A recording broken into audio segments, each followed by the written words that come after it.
Welcome to the Metal Bob Live Podcast. I am your host, Metal Bob. Today's show is brought to you by Legend Picks. That's LEGENDPICKS.com. Visit Legend Picks for all your custom guitar pick needs. And also, artist Jeremiah Kalleck. You can find him on Instagram at JJKALLECK. There you can find his art, videos, and more. Links to our sponsors are listed in the episode description. On today's show, I had the honor of speaking with vocalist Anthony Corder of Tora Tora. We talked about their upcoming live EP, Unplugged. We also discussed the recording process of their latest album, Bastards of Beale, and more. So sit back, have a listen, and enjoy the show. Thank you. All right, Anthony, how you doing, man? Thank you so much for calling into the Metal Bob Live Podcast. What's the good word, brother? Hey, Metal Bob, thank you so much for having me on, man. I'm happy to be here. Looking forward to talking to you, man. Yeah, so I just seen today, I might have missed it last time, but I just seen you guys got a live EP coming out. Man, we're so excited about this. We've never done an acoustic event, a show or anything. We're always full band, and we're always like wide open, rocking out. And we had an offer from a friend of mine down in Memphis, one of the promoters that we grew up with. When I started out singing, he started promoting shows, and we've kind of grown up together through the years. And his name's Jim Green. He's a great guy. But he talked to me about an opportunity to come down to Memphis and do an acoustic show. And we just said, man, this would be amazing. We could get all of our friends together. He had a cool little venue that he wanted to put us in. And we got to tackle a couple of things in our repertoire, man. We did some deep diving in some of our tracks that I think people are going to be excited to hear it. We're thrilled, man. It just went out on social media today, and I think they're going to get a little sneak peek. And we're doing some pre-orders and stuff like that. So just if you stay in touch with us through our social media, man, stay on there. We're going to do all of our announcements that way, and we're just thrilled. It's fun, man. We got some things they're familiar with, and then we got some that I think they're really going to be surprised that we pulled out. Yeah, we're really looking forward to it. And you're also writing for another full-length album. Is that correct? Man, yeah, we are. We're so excited. We had an awesome experience, man, doing the Bastards of Beale. We recorded everything down in Memphis. We were approached by Frontiers Records back in 2017. So we were kind of coming off of Patrick, our bass player, had kind of a health scare. And it wasn't kind of a health scare. It was a real health scare. He was diagnosed with cancer. But the amazing thing was it was like divine intervention. He went into the doctor for something else, and they found it was a really aggressive cancer, and they found it right at the very beginning. They said, man, we're going to get this, and you're going to make a full recovery and be healthy, and just, have to come in for your test screenings or whatever. And so he got a great diagnosis, and he made a full recovery. And the first thing that he told us when he got done is he said, I want to go play, man. He goes, I don't care if it's 5 people or 50 or 5,000 or whatever. He said, let's just get on the road and go see some people. And he just had this new energy and new perspective on life. And we all had it too. I mean, the one thing I would tell everybody listening is, excuse me, we're all the original guys, man. We grew up together. We started out in high school together. Patrick and I, the bass player, and I went to high school together, and the guitar player Keith and John, our drummer, went to high school together. And so we've known each other for a long time, man. They're like family to me. I don't have any brothers. I have one sister, so they're the closest thing I'd ever get to it. And we were just so thrilled when he mentioned something about his health. We kind of panicked because we had some crazy lifestyles a long time ago, and you think about that, you're invincible when you're little. As you get older, you're like, wow, man, I did some pretty crazy stuff, man. So anyway, we were just happy that he was feeling better. We went on the Monsters of Rock cruise, which was amazing. We had a friend here in Nashville, a girl named April Lee, that had kind of approached us, and she had asked us a couple of times and told us about it and said, man, you guys should do it. And we couldn't get our schedules lined up because of our families and our work and all that stuff. And so finally we just said, hey, let's block this time out and let's go. Let's contact them or go through the protocol, however it is, to get associated with the cruise. And they were nice enough to let us go on that 2017 thing. And the minute we came off that is when Frontiers wrote us, and they said, approached us about recording something new. And it was funny, man. They reached out to us through social media. We actually thought it was we didn't know if it was somebody messing with us or whatever. When we first read it, we're like, man, this is somebody like they're on drugs or something. I mean, this has got to be somebody joking. But we got their contact and got in touch with them. And Keith, the guitar player, had talked to him briefly on the phone. And I said, hey, give me the guy's number. And I said, I'll just reach out. I want to just introduce myself. And when I called, for the people listening, Frontiers is based out of Italy, and they've been around for about 20 years. We had known of them through our association with Jimmy Jamison, who sang for Survivor for a long time. He had done some solo records and solo work with them. So I knew the name of the company. I recognized that, and we knew that they represented our style of music, and they put out quality content and all that kind of stuff. So we were interested for sure, and we said, let's just check in with them. And I called them, and they have one U.S. rep. It's a guy named Nick Teeter that lives here in the U.S., and he was based out of New Jersey. When I called his number, he said, man, I just moved to Nashville. I don't know anybody. And I said, oh, my God, I'm in Nashville. I live here. And I said, where are you? I'd love to come meet you or whatever. And it was one exit from my house, man. I literally got on the interstate, went down one exit, and went to a coffee shop and sat down and talked to him about Frontiers. So it was kind of like, the planets lined up. We had all kind of been talking for a long time. And me personally, I had always envisioned us getting together and recording and doing something, and was hopeful that something like that would happen. We just couldn't figure out a time where it worked for everybody. But after, Patrick's, his health, and him coming back, and we just felt like, man, this is a time where we all have this new kind of resurgence of energy and interest and creativity that we wanted to express and all that kind of stuff. And they gave us an opportunity, man. So we're indebted to them. We tip our hat to them. They gave us a platform. They got a really great reputation. They've got a big fan base that they service, and it gave us a voice into that fan base that they were connected with. And it was just awesome. I talked to Nick, man, and it was like we had known each other for a long time. He talked about all the bands that they were working with, and we were friends with some of them, had toured with some of them back in the day. And it just felt like a good fit. It was like a no pressure kind of deal. We had, creative control of everything, and just go in and do what we wanted. And man, we were super nervous too. We were thinking it had been a long time since we'd let anything out, and we were wondering what the material was going to feel like and what the rehearsals were going to be like. Because we were, doing one-offs every year. We would go out and do a couple of shows or something just to get together and tell bad stories on each other. But this was a little bit more serious, just investment, man, of time and energy and all that kind of stuff, where we were like, man, we don't want to, half-ass it. We want to get in and get together and do something special, And, man, it was just so fun. We got together. We wiped the slate clean. We didn't bring anything from previous gatherings or rehearsals or jams or anything like that. We just said, let's just come in with fresh thoughts and ideas. And, man, it was so fun. We had the most incredible experience. And honestly, man, all those people that we had met through the years, all the bands helped us write this record. We were sitting around and we were thinking about all these crazy stories that we had, people that we ran into would be characters in our stories. We started off, we were working on a song, and it was called Rock and Roll Ain't Dead Yet. It was kind of like the little premise, and like the little beginning idea, I guess, for the song. And it ended up becoming this song called Rosa Jericho. But we remember, just sitting around, Keith and I were sitting here.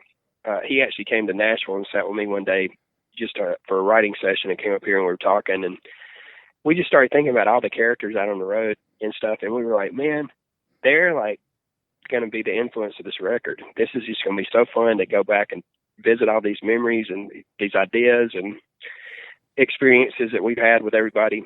So they helped a lot, man. The opening track, Sons of Zebedee, man, we thought about our experiences, man, back in the day at our warehouse, were the people that helped launch us.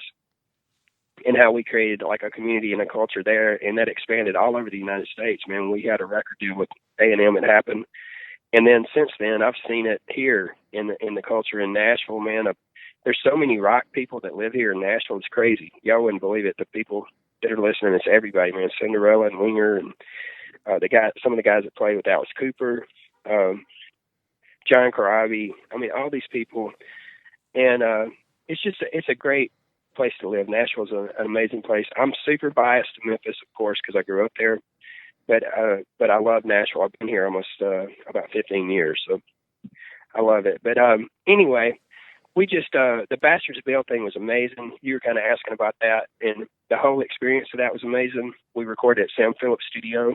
If your listeners are not familiar with him, look him up. He's the guy that discovered Howlin' Wolf and Elvis and Jerry Lee Lewis, Roy Orbison, Johnny Cash, Carl Perkins. He built Sun Records, sold it to RCA, and then he moved down the street on the same street in Memphis and built Sam Phillips Recording, which was an old auto body shop.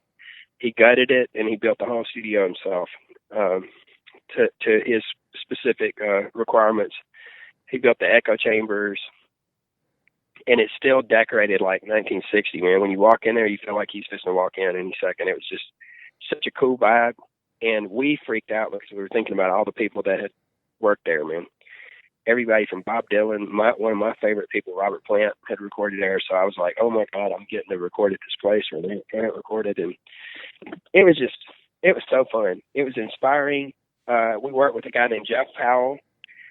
And we've known Jeff for like 25 years. He worked with us on Wild America. He was an assistant engineer. And it was right when he was first starting. And we were all about the same age, you know. And so when we were thinking about how we wanted to do the record and everything, we said, man, we got to do it. We got to make it where we're comfortable. You know, we were a little nervous and stuff, and we said, we got to make sure it's something that we feel really comfortable when we were going through the recording process. And we wanted to do it as live as possible because we were kind of on a limited, we're limited in a couple ways. We're limited with the time because I was driving down for rehearsals and recordings from Nashville. So I'm only like 3 hours away, but you know how it is with work and all that kind of stuff. And then we just were trying to limit our budget too. We were like, man, we want to just do this and keep it down and dirty and get in and get out and be as efficient as we can nowadays. So it was awesome. And doing it that way too was really close to us. It was like what it sounds like when you see us live. Like he did a couple of guitar tracks and then he did a solo, and that was pretty much it. I mean, we didn't have a shaker on it. It wasn't a lot of production. It was just like, hey, this is just it's in your face. And we just turned the amps on and counted the song off. And literally the first song on the record is the first song that we went in and got sounds on and just counted it off and went for it, you know. And so it was just fun, man. It was the Bastards Bill thing. We've had the greatest experience. Jeff was awesome. The studio was awesome. I sang all the lyrics, all my vocal tracks in Sam Phillips' office, which is unheard of. Nobody can get in there. It's on the third floor of the studio. It's up there. It's like some offices and like a little bar. It's like out of the 50s. And they surprised me. We got permission from the family for me to sing, and there was some other rooms in the building were going to be booked that weekend, and it was the only time I could get down to Memphis. And I said, I want this to be a Memphis record. I got to do it in Memphis. And it was just amazing. It was so inspiring. And then we went out on the road last year. We played about, 25 shows. Went all the way from Maine all the way out to the Strip in Hollywood and played at the Whiskey. So it was just one of the greatest years, man. I haven't been this excited or happy from a creative standpoint in a really long time. So it's been amazing. And we owe it to all the people that have supported us through the years and came out to the shows. And man, they're just amazing. They're staying in touch with us online, and we couldn't do it without them. And we remember them, man. We're going out to these places, and some of these people, we hadn't seen them in like 20 years. It's like, we're cracking up, man. It was like a blink of an eye, and all of a sudden we're standing there again, looking at each other. It's crazy. That's awesome, man. Yeah, and it's a great record, man. You guys did a hell of a job on that thing. It smokes, man. Well, thank you, man. Jeff did a lot of it, man. He made us feel really comfortable. He told us ahead of time, he said, I'm going to make it really easy. We didn't use any kind of auto tune. We didn't use click tracks. We just went in raw. John had a little app on his phone that he was watching to make sure we kept our tempos, where we wanted them. And thank you for technology on that one. But for the most part, it was just raw. And Jeff got the sounds. We kind of went in and got the sounds ahead of time, and just a lot of it goes back to him and his mixing technique and everything. I mean, he made it sound cool, man. I actually listened to it on vinyl when the records came out, and I was really proud of it. I was like, man, he did a really cool job on this. It sounds cool. Yeah, that's the other thing cool about Frontiers too. They always seem to have a vinyl package when they release stuff. Man, it was really kind of unique. I mean, they kind of have a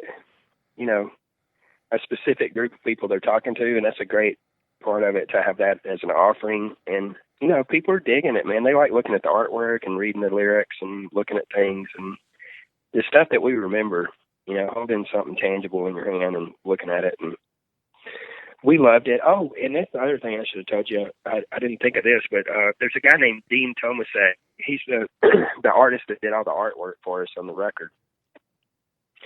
And we were just so happy. He played in a band called Valentine Saloon. Y'all remember them? Oh, yeah. Not sure if you... He was the bass player with them. Okay. And he's an incredible artist, not only like musically, but I mean like visually. He does all kind of work up here. He does all kind of artwork and just he's involved in all kind of things. He's super talented. He's a great guy. And I had worked with him in a different capacity with another artist. I got him to do some stuff, and I wrote him and said, hey, would you be willing to do this? I don't know if you have time. And I said, I'll send you just some tracks, and you can kind of come up with the idea what you might think of. And he kind of did this kind of like graphic comic looking kind of characters or whatever. And we'd never done anything like that before, so we thought it was cool, man. We're like, this is awesome. So that's great. We owe him a lot for that. And but yeah, man, the whole thing, we love it. And Keith and I probably talk more than the rest of the guys. I talk to Keith. We'll call and be talking to each other about songs and music and all that stuff. But we're still inspired, man. We still feel like he's got some really cool guitar riffs and stuff that we've been talking about for the new stuff. And we got inspired out on the road again. We went and saw all these people across the country. That inspired some ideas for us. And I don't know. We were just talking the other day, and we just said, we still want to keep going. I want to see, we're in all these crazy tunings on our guitars and experimenting again. I think we kind of got back to why we loved it in the first place. We're just having fun being creative. And we're wanting to get back on the road. We want to come back and see some people. We're going to see how this all pans out with the whole world on pause for a minute. But I think people will be excited again. They're going to want to go out and hug each other and drink and hear music and all that. And we're going to get back to normal sooner than later, I'm hoping. If we can just get everybody to kind of stay social distanced apart and isolated for just a little bit longer. I know it's killing everybody. We're all freaking out. I know I'm driving my family nuts. I'm in here banging around on guitars and freaking out. Yeah. But it's exciting, and it'll be fun. And man, there's so many of those tours and stuff that they did some packages and stuff that were put together that kind of got stalled just for a second right now. But man, when they come out with those packages with the band stacked together like that, it's gonna be so fun. People are gonna have a great time. Absolutely. Hey, I just want to rewind a little bit, not a little bit, but a lot of bit. I want to talk just a little bit about Surprise Attack. So yeah, when you guys recorded that record, you guys were fairly young when you guys got that deal, correct? Yeah, we were right. I was right out of high school. I didn't even finish the senior year of high school. We did pre-production on that record, man, probably for like a year. And then we started getting into where we were getting down to the final, because we were cutting batches of songs back then.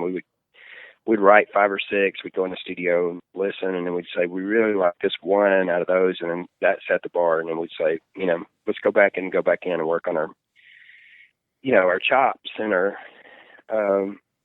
our lyrics and our melodies. And I mean, we were learning. I mean, we were together in probably about a year and a half or 2 years when we were in high school. I met them maybe the end the end of 10th grade, first 11th grade, something like that, I guess. Man, that's going way back. I don't know. My brain cells are, I can't remember exactly that. I would have to get with Patrick and them, but it was close to that time. But anyway, we were kind of together and had built a following over a small period of time. And then we got into Ardent. We had won a local kind of battle of the bands or something that the local music store was doing and the radio station, and they had tied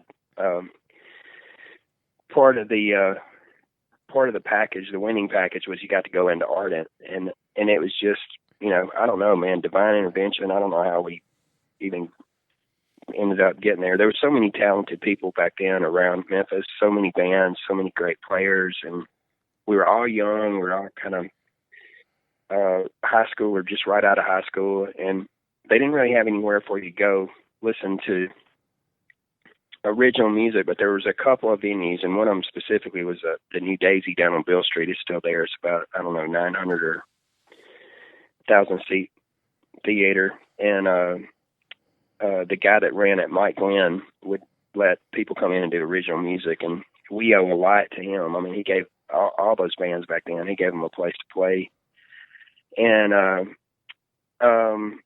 we just had worked down there with him some, and we built up a following going down there to see those. It was a place where underage kids could go. He would let them come in for those all ages gigs, and it'd fill up. I mean, it'd just be packed. All these kids from all different kind of high schools were down there running around, and being on Bill Street was kind of cool. And it was kind of a touristy place, but it was a place where they could go and hang out and see some music, see their friends play, and all that kind of stuff. And it was in a bigger setting. The stage was big, and the sound system sounded awesome. And anyway, that's how we got introduced to Ardent. I don't remember where the gig was. I don't remember if that was in the Daisy or it might have been some outdoor show or something. I can't remember. But anyway, we went in, and it just so happened the producer, engineer that was working that day is a guy named Paul Ebersole, and he was kind of young like us. He was just starting out, and I guess somebody just assigned him to be in the studio that day to come in and meet these little kids that won the game, the thing. But he saw something in us, and he took a chance. He said, he played on Phantom Rider, which was one of our songs that we were cutting back then. And he came in and talked to us, and he said, man, I was wondering if you might want to talk to the studio about doing a production deal, And so that would give us time to develop and work on our craft, songwriting, and our sounds, and how we wanted to sound and all that kind of stuff. And so it was amazing. So he kind of started ball rolling. And then through him, I met my mentor, which was John Fry, the guy that ran the studio. And I stayed friends with him until he passed away about 5 years ago. Every decision I ever made in my life since I was about 17 or 18, I would talk to John about it, whether I was a musician or if I was working in a record company or did music publishing or I became a teacher. I would always have somebody, call him no matter what was going on. He would make a few minutes to talk to me and, kind of weigh out my path through the music industry. So our relationship kind of turned into something different as I got older. I flipped over from being an artist into the entertainment business side. And he was a great resource to me, and we owe him a lot because they took a chance on us and shopped us, and we ended up getting a deal with A&M. And that's kind of how Surprise Attack started. We worked with Paul Ebersole. There was a guy named Joe Hardy that worked on it. He was real successful with all the ZZ Top stuff, the Afterburners and all that era.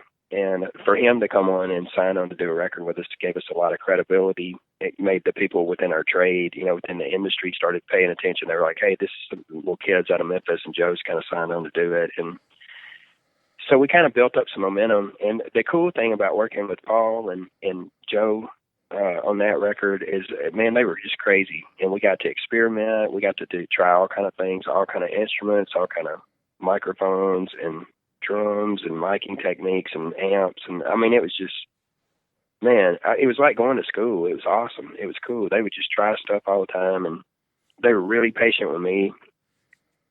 I was not, I wasn't seasoned or anything. We were new, and I was just screaming all the highest notes I could hit and all that. And they were like, hey, man, let's work on your melodies, and they would be real patient with me in the studio. So, we owe them a debt of gratitude, because they made us sound amazing. I mean, when we heard what we sounded like in the studio, we couldn't believe it. We were just like, oh my gosh, man, this is amazing. And it was because of all their work that they had, right. done before. Man, they had all these, ideas and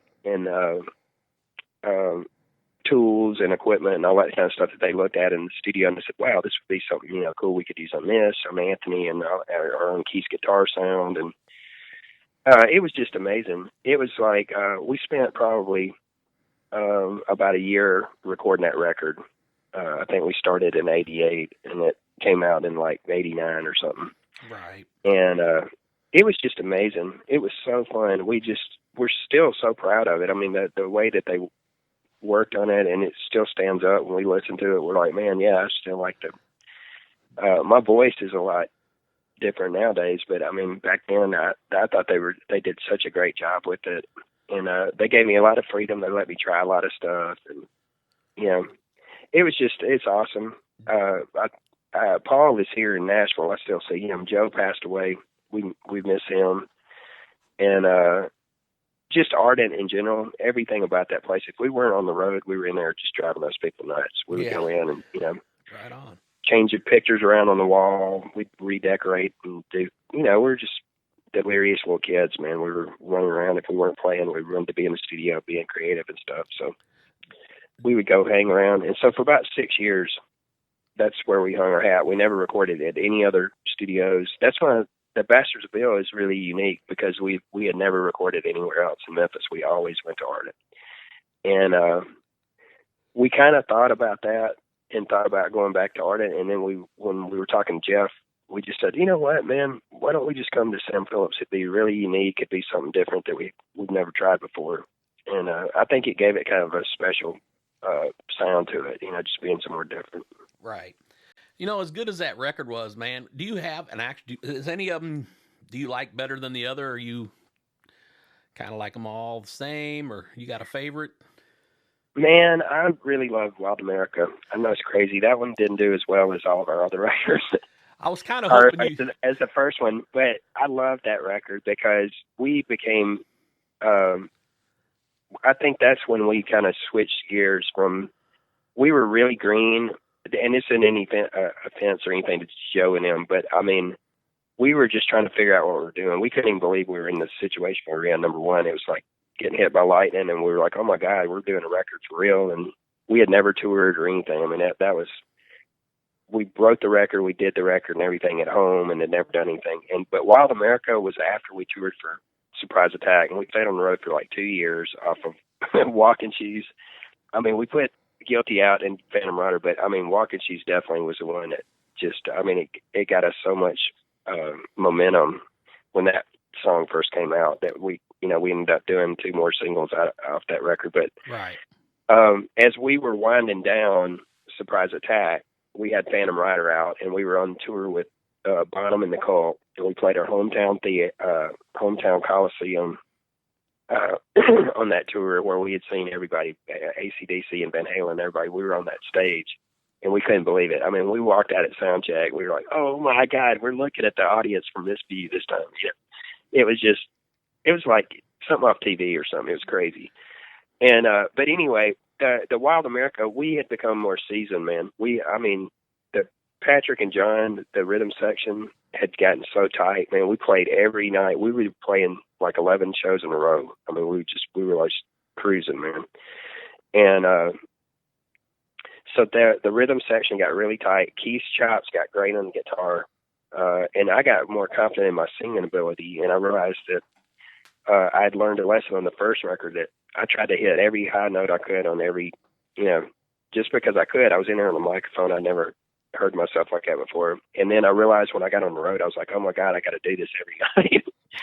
So then I got a little more creative with my melodies. I kind of brought, reeled it in a little bit. It was like, that's a kind of a cool skill, but I don't have to do it like every song. I want to kind of move around and get some dynamics in us. I mean, I think that was it, because before we were either like wide open or we did a slow song, and that was kind of the dynamic of our right. Well, I'm kind of band. I'm sorry. I'm kind of glad that you said Wild America, man, because that's actually my favorite of the albums also. So. Oh my God, we love that record, man. We worked so hard on it. John Hampton and Sir Arthur Payson were the guys that worked on it, and of course Jeff was assisting with us. But that was another one where they were really patient, man. I mean, we worked on that probably for 2 years because we were going on the road and coming back and writing and working. But we tried a lot of new stuff. We tried a lot of new dynamics. And Keith tried a lot of different guitar sounds. I think we just kind of grew up, man, a little bit. And I don't mean that in a bad way. We still love rocking, and we're hardcore, having fun and all that kind of stuff. But I think we just matured, like in our writing and our experience and our playing. Everything about us was different, and it was, I don't know. I think our skills had just improved, and we got more confident. We didn't really have a lot of confidence at the beginning. Not that we weren't giving it our all and all that, but I mean, I think we just got control of what was going on, like our powers and our playing and our fingers and all that kind of stuff, where we just came in and said, hey, we really feel like we know what's going on. And so it was just fun, the whole thing. One of my favorite songs that I still do to this day is Nowhere to Go But Down. That's like my favorite song on that record. Nice. And we wrote that with Stan Lynch from Tom Petty and Heartbreakers. A&M had set us up with him, and we met him out in L.A., and we had never really done a lot of co-writing. We had done some co-writing on Surprise Attack, but it was in-house, so it was with Paul, the producer. He and one of his friends had written with us. And then I had a really good friend that wrote with me from the very beginning of the Tora days. His name was Thomas Howard. So he wrote Be In There. He wrote Phantom Rider with me. He wrote Hard Times. He really contributed a lot. He was a bass player, but he wrote really incredible lyrics. So we would sit down, and I would do work on music with him while we were going through lyrics. I mean, he just had stacks and stacks and stacks of ideas for songs. He was real into Rush, and yes, he was kind of a prog guy, and I was more kind of Zeppelin-y. So we kind of had a lot of, arguments and conversations about music and everything from the Beatles to Stones, comparing everybody and all that stuff. But he lived right next door to me when I was in high school, and so he and I would always talk to each other and play guitars and stuff. But as far as people outside the circle, the only person that we had on the first record was a guy named Tom DeLuca that wrote Guilty with us. He was from Nashville. Okay. And we loved him. He was fun. They had a hard time winning us over at the very beginning, so we were a little rough around the edges with Tom because we were real protective. We didn't want somebody coming in and influence us. We were a little garage band. But when we came in and finally sat down with him, we realized that what a cool song that he had helped us write and all that kind of stuff. So we kind of came back around to the idea of writing with other people, and then this thing with Stan came up. And, man, when we met him, we felt like we'd known him our whole life. It was just so awesome. And when we first met him, we just went over to his house and we just laid on the floor and listened to, like, Jimi Hendrix records. And he was, asking us, what are you listening to? And then he was turning us on to stuff. And before we knew it, we had guitars out and we were sitting around and we wrote Nowhere to Go But Down, and we wrote Dead Man's Hand with him. Nice. So, and we actually wrote a lot of songs with him. We wrote probably, 7 or 8 through 3 or 4 years that we were hanging around through Wild America and Revolution Day. But we still love him. I still talk to him. I still send him, emails and stuff. And when we're rehearsing, I'll tell him, hey, we're sitting here playing Dead Man's Hand right now, or we're playing Nowhere to Go But Down. He's a super talented guy. But I love that record. We just we had a great time shooting Amnesia. We shot it in Memphis, and we had all of our friends are in it. When we watch it now, we got all of our friends cameoed in that video. It's just hilarious, all their cars and all that kind of stuff. And it was fun, but it was also, that was kind of a tough time for rock because it was kind of shifting gears within the industry. And so it didn't get quite the response that Surprise Attack did. And so that part was a little bit disappointing. And we hated that because we really loved that record. We put we probably wrote 70 songs for that record.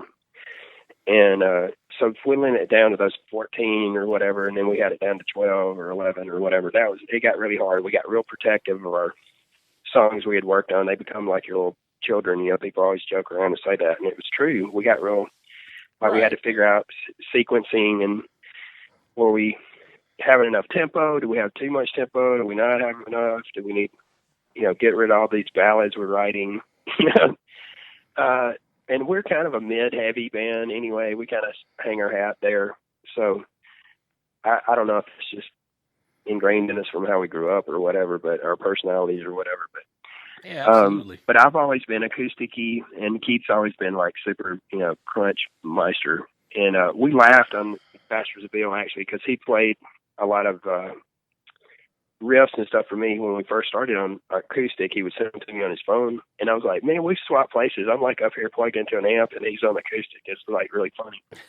But it was just fun. I love that record. And John Hampton and Arthur Payson and them did a great job. I still love that one. I mean, I like all of them. I like our first little EP, the Tora Tora thing. There's elements of that, and Surprise Attack and Revolution Day. But that one was just so special because I think it was just all the experiences that we had. We just felt, I don't know, we felt like we were together as a band on that one. Yeah. And it was just like, I had that thing. I had that thing jamming at work today, man. Wild America, man. That opening track, man, when that bass drum hits, boom, boom. I just love that, man. That thing gets me in the mood, man. Well, listen, man, the guy that produced it, John Hampton, was a great drummer. I mean, he was I'm not kidding. He played with bands. He was on like Saturday Night Live with Keith Sykes and stuff. I mean, he was an incredible drummer. But he was fun. He was a great dude. He's not with us anymore, but we've got him with us in spirit and those songs. He lives on. Absolutely. All of his work. But anyway, man, it's been a crazy experience, man. We love everybody. We love being on the road, and we still love making music, man. I still love it as much as I did when my uncles and aunts sat me on the edge of bed and started showing me some chords. It took me a little while to ask. My family was real musical and stuff, and I was kind of like, a teenager before I kind of built up the nerve to say, hey, I think I might want to try to strum a couple of chords on this thing, and can y'all show me around? Absolutely. And but I still love it that much, man. I mean, it's just so powerful, man. Music is so powerful, and it's healing right now. People, all these live streams that everybody's doing, we kind of in uncertain period of time, and this is a way for us just to kind of come together as a community and a group and a culture and share music and turn each other on to things that we hadn't heard. And we're just excited about that aspect of it, and that, hopefully we're going to see everybody out on the road soon. And we really want everybody to enjoy this acoustic thing that you brought up at the very beginning. This is kind of like a little surprise. We've been kind of sitting on it, trying to decide when we're going to let it out. And we just feel like with everything in the state it is right now, this would be something fun to just put out and have a great time. It's raw. It's straight off the board. You're going to hear us. I didn't go in and fix anything on the record. I think in one part I was either talking to somebody or I looked off or something, and there's a line, like half a line or something missing. And I asked Keith, I said, should I try to fix that? And he was like, no. Let's just leave it like it is. Like, let's just make it real. Like, this is you sitting in the room with us playing. And it was fun. And it's a family affair, man. Keith's son mixed on it. His son did the mixing on it. And one of my sons helped us with some of the text and on the notes and all that kind of stuff. So it's really fun. It'll be something that we'll hang on to. So well, we're definitely looking forward to that, buddy. We're looking forward to that record for sure.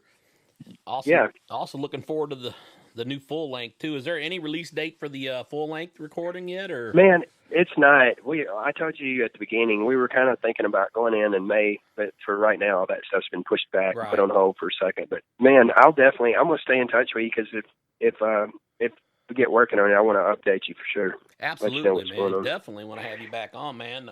And listen, we want to tell everybody too. Follow us at toratoramusic.com. That's our website. We'll have that updated for you guys. And man, especially follow us on Tora Tora Band. You can find us on Instagram. You can find us on Twitter, Facebook. it's us on there talking. We're responding to you. I love hearing from everybody. We're talking to people from years back, man. I got so tickled. I hate it was something, this kind of an event, but I've connected with so many people that sent me personal messages and stuff. It'll be just awesome to talk to them. So anyway, we just wish everybody the best. You guys stay safe out there and just ride this thing out just a little bit longer. We're going to get to party, man. Well, Anthony, it's been fun, man. I really appreciate your time, brother. Awesome, man. Listen, I hope you have a great night, man, and thank you for letting me be a part of this, man. Thank you for giving me a platform to talk to everybody. Absolutely, man. We'll do it again for sure. Awesome, man. I look forward to it. I hope you guys have a great rest of your night, man. Y'all keep rocking out there. You too, buddy. Be safe, bud. Okay, talk to you soon, man. Take care. You too. Bye-bye. Bye. That concludes today's episode of the Metal Bob Live podcast. Please check our webpage for sponsor links and the latest Metal Bob gear. Thank you for listening. Metal Bob out.